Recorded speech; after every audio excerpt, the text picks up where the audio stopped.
Le Seigneur soit avec vous et avec votre esprit. Évangile de Jésus-Christ selon saint Marc. Gloire à toi, Seigneur. En ce temps-là, un scribe s'avança pour demander à Jésus, quel est le premier de tous les commandements? Jésus lui fit cette réponse. Voici le premier. Écoute Israël. Le Seigneur ton Dieu, notre Dieu, est l'unique Seigneur. Tu aimeras le Seigneur ton Dieu de tout ton cœur, de toute ton âme, de tout ton esprit et de toute ta force. Et voici le second. Tu aimeras ton prochain comme toi-même. Il n'y a pas de commandement plus grand que cela. Le scribe reprit, fort bien, maître. Tu as dit vrai, Dieu est l'unique, et il n'y en a pas d'autre que lui.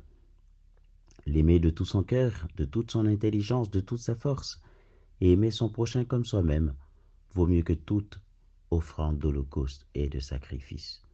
Jésus, voyant qu'il avait fait une remarque judicieuse, lui dit, tu n'es pas loin du royaume de Dieu, et personne n'osait plus l'interroger. Acclamons la parole de Dieu. Nous rendons grâce à Dieu.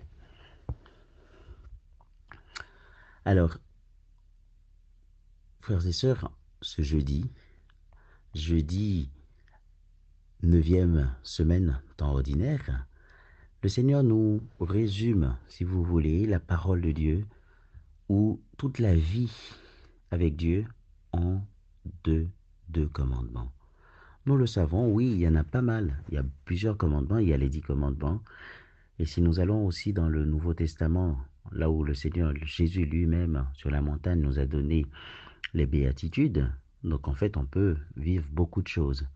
Par contre, à travers ce texte d'évangile, Jésus s'adresse vraiment à un scribe, si vous voulez. C'est le scribe qui lui pose cette question. Quel est le premier de tous les commandements? Un scribe, c'est pas n'importe qui. C'est quelqu'un aussi qui connaît, si vous voulez, la parole, qui connaît la Torah, qui connaît la loi, si vous voulez. Et le scribe, entre guillemets, on peut le dire comme ça, il veut piéger Jésus. Quel est le plus grand des commandements? C'est-à-dire, en fait, dis-moi, en fait, il y a ça à faire, telle et telle chose à faire, et puis après les autres, donc c'est bon quoi, on s'en fout. Eh bien, Jésus va résumer, si vous voulez, tous les commandements en 2 commandements, si vous voulez. Dans un premier temps, écoute Israël. Vous savez, en fait, l'écoute de Dieu, c'est quelque chose qui nous met en relation avec Dieu. Non, en pile fois, nous pas prendre temps pour nous écouter bon Dieu, nous plutôt parler by bon Dieu.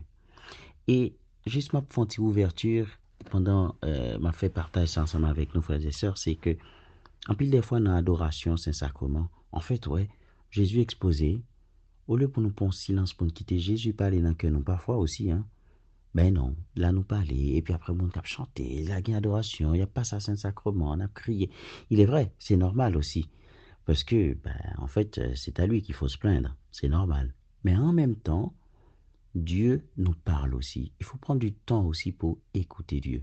L'écoute nous met en relation avec Dieu. Il y a un petit exemple très simple. Dans un dialogue avec un monde, non vis-à-vis, bah, ou disons parole, on s'est posé tant des réponses maintenant. Écoute. Donc, celui qui commence par écouter Dieu, eh bien, il fait déjà la volonté de Dieu. Quand on écoute, ben, c'est-à-dire on accomplit ce qu'on a écouté. Mais quand on entend, c'est pas la même chose. Ah, je t'entends bien. Bah oui, j'entends ce que tu me dis. Mais au fond, je ne passe pas à l'acte. Mais quand on écoute, c'est-à-dire ça va au plus profond de notre être. Ça va plus loin que ça, que ce que nous pensons en fait. Ça va plus loin. Parce que dans l'écoute, il y a aussi l'abandon, il y a aussi entrer dans la volonté de quelqu'un. Tandis que quand on entend quelqu'un, on peut entendre et ne pas donner réponse à telle ou telle phrase. C'est le premier commandement. Et quand on écoute aussi, il y a aussi l'amour qui est derrière. Parce que prendre du temps pour écouter quelqu'un, c'est parce qu'on l'aime en fait. C'est pas n'importe quel amour. Dans un couple, dans une famille, ben en fait, Marie qui prend le temps pour écouter Madame Ni, c'est-à-dire en fait, il manifestait l'amour. Et Madame qui prend le temps pour écouter Marie, il manifestait l'amour aussi. L'écoute. Deuxième commandement, tu aimeras ton prochain comme toi-même. Eh bien oui, Celui qui aime Dieu et qui n'aime pas son frère, nous dit Saint Jean, c'est un menteur.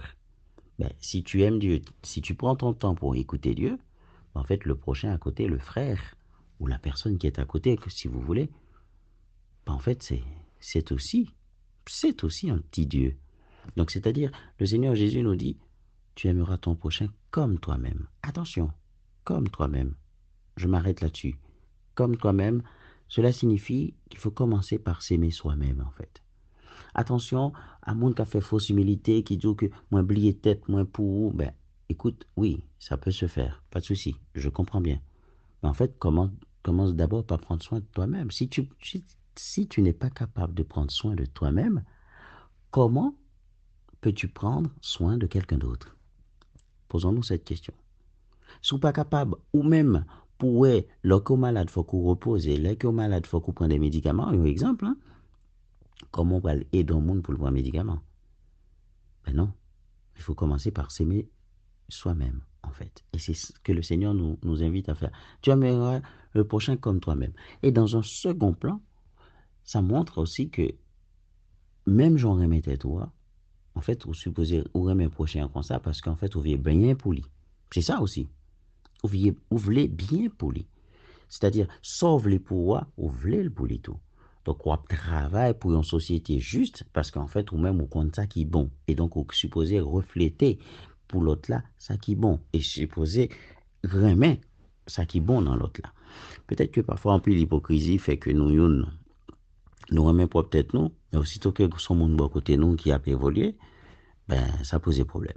Alors, je dis à travers deux commandements, ça, nous continuons avec une capable de faire qui est très simple. Dans le premier temps, c'est voir que comment, comment dire, comment écouter le Seigneur. Comment écouter le Seigneur? Comment écouter le Seigneur? Est-ce que vraiment nous prenons le temps pour écouter le Seigneur? Qu'on soit prêtre hein, ou laïque hein, ou religieuse, hein, est-ce que nous écoutons bon Dieu vraiment? Est-ce que c'est pas propre volonté, pas nous très souvent que nous besoin faire? Ça, c'est la première chose. Et la deuxième chose, en fait, comment j'aime mon prochain? Est-ce que moi, mon prochain, non, parce que le grand bagage que le capable bon moins? Ou bien moi, mon prochain, non, parce que je me senti que le grand vit bon Dieu dans lui-même et que je me senti que avec lui-même, il y a une société qui est capable d'avancer. Alors, on nous réfléchit sous deux commandements, ça. Et je pense que deux commandements, ça aussi, nous réfléchissons sur vraiment, sincèrement, ben, nous avons un pays, en même temps, nous avons une société qui a pas avancé et nous avons l'église aussi qui a pas avancé parce que nous avons l'amour du prochain. Amen.